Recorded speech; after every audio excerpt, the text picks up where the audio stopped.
खबर उत्तर प्रदेश के बलिया से है, जहां सिकंदरपुर में महाराजा सुहेलदेव जयंती बड़े ही धूमधाम के साथ मनाई गई। इस मौके पर बतौर मुख्य अतिथि के रूप में पहुंचे उत्तर प्रदेश सरकार के कैबिनेट मंत्री अनिल राजभर ने कहा कि महाराजा सुहेलदेव जी की जयंती प्रत्येक गांव में मनाना चाहिए। जिन्होंने कहा कि प्रत्येक राज्य भर समाज के घर पर भगवा झंडा कमल का निशान दिखाई देना चाहिए। जिन्होंने विपक्षी दलों पर निशाना साधते हुए कहा कि पिछली सरकारों में जिस आक्रांत के नाम पर प्रदर्शनी मेले का आयोजन हुआ करता था, जो हिंदुओं का विरोधी था, लेकिन आज उसी मेले और प्रदर्शनी को हमारी योगी सरकार ने पूरी तरीके से बंद कर दिया है। श्री राजभर में अपने समाज के लोगों को आह्वान किया कि अपने छतों पर भगवा झंडा जरूर लगाएं। Bureau report, prime 18 news.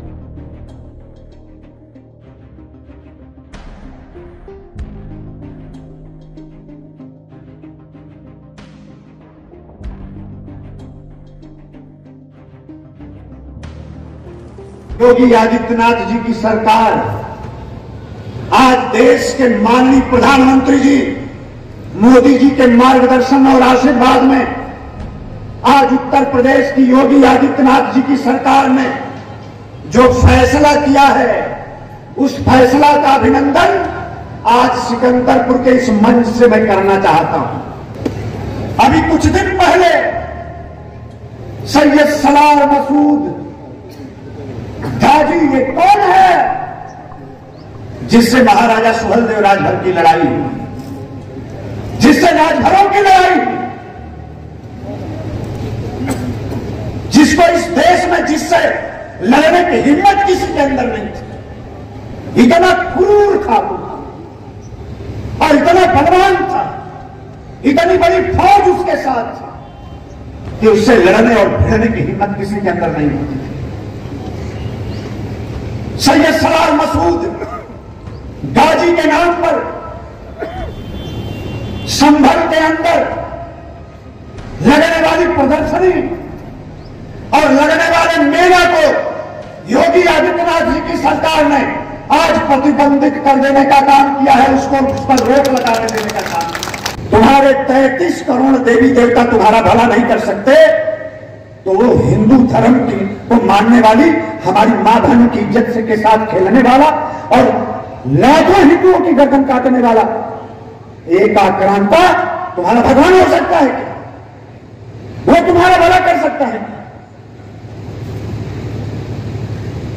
प्रदेश के अंदर, देश के अंदर इस तरह के जितना भी मेले हैं और जितना भी जुलूस निकलते हैं और जितना भी कार्यक्रम होते हैं, जितना भी आयोजन होते हैं, सबको बंद करने का काम भारतीय जनता पार्टी की सरकार करेगी, योगी जी की सरकार करेगी। राजभर जिंदाबाद। और ये आज नहीं, राजभर जिंदाबाद जिंदाबाद जिंदाबाद। जब 22 में विधानसभा का चुनाव चल रहा था और 19 में लोकसभा का चुनाव चल रहा था, तो हमारी पार्टी ने, संजय यादव जी यहां पर बैठे, हमारी पार्टी ने जो लोक संकल्प पत्र जारी किया, तो हमारे प्रधानमंत्री जी ने कहा कि गुलामी के जो प्रतीक होंगे देश के अंदर, गुलामी की जो भी निशानियां देश के अंदर होंगी, उसको हम नेस्त नाबूद कर देंगे, उसको मिटा देंगे। हम अपने एजेंडे पर काम करना है। मैं स्वागत करना चाहता हूं कि आज हमारी सरकार ने, योगी जी की सरकार ने बदायूं में यह फैसला किया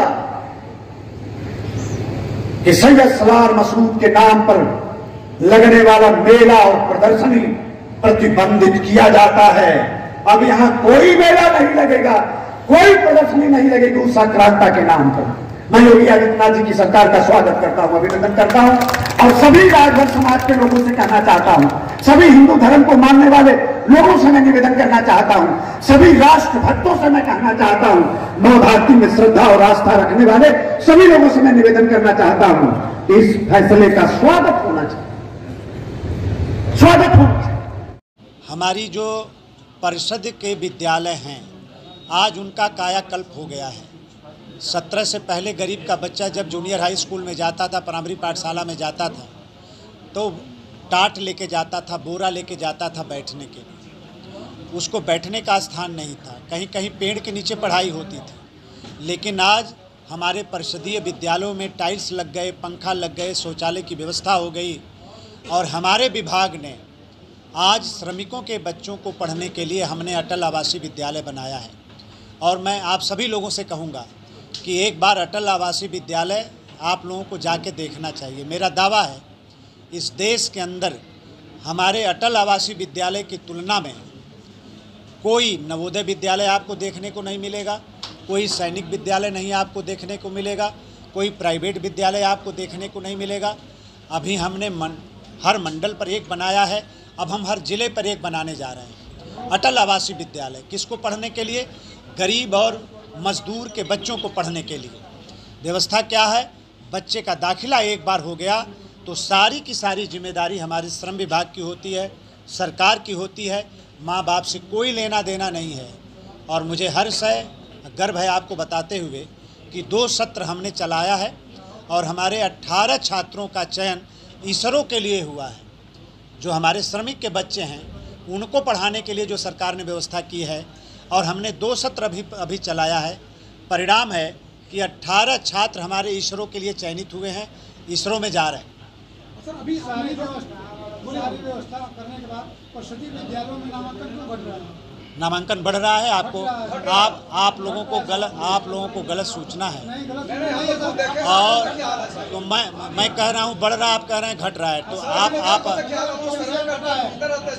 अरे भाई, तो हम लोग भी वही काम करते हैं। एक छोटा सवाल इस बलिया को पूरा झकझोर के रख दिया है।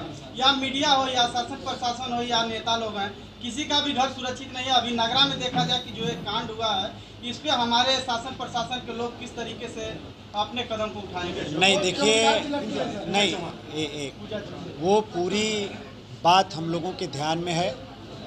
श्रद्धेय मुख्यमंत्री जी ने घटना का संज्ञान लिया है, पुलिस उसकी जांच कर रही है। एक बार जांच की रिपोर्ट आ जाए, एक बात। दूसरा, मैं अभी सीधे इस कार्यक्रम से मैं वहीं घटनास्थल पर ही जा रहा हूँ। श्रद्धेय मुख्यमंत्री जी के भी कुछ निर्देश हैं जो परिवार के साथ मैं शेयर करूँगा और परिवार के साथ भी मैं वार्ता करूँगा और पूरी बातचीत करके परिवार जैसा चाहेगा उस तरह की कार्रवाई को सुनिश्चित करने का काम प्रशासन करना तो आम बात है। इसके लिए आपकी तरफ से स्पेशल बहुत बहुत धन्यवाद। मैं बताया कि जो ये गाजी मियां के नाम पे जो प्रदर्शनी था वो बंद हो गया है, लेकिन बहुत ऐसे स्थल है जहाँ पे आज भी हिंदू धर्म के लोग, मुस्लिम धर्म के लोग वहाँ पे जाते हैं। उसको कैसे आप करें? नहीं, इसको मेरा आपके चैनल के माध्यम से आपके सभी सम्मानित दर्शकों से मैं सरकार की तरफ से निवेदन करता हूँ, प्रार्थना करता हूँ कि इस तरह से ढकोसलों से भरा हुआ जो मेला और जो प्रदर्शनी, जो जुलूस निकाले जाते रहे, सरकार उस पर प्रतिबंध लगाने के तरफ आगे बढ़ रही है। कृपया जनता भी इसमें सहयोग के रूप में आवे, सहयोगी के रूप में आवे।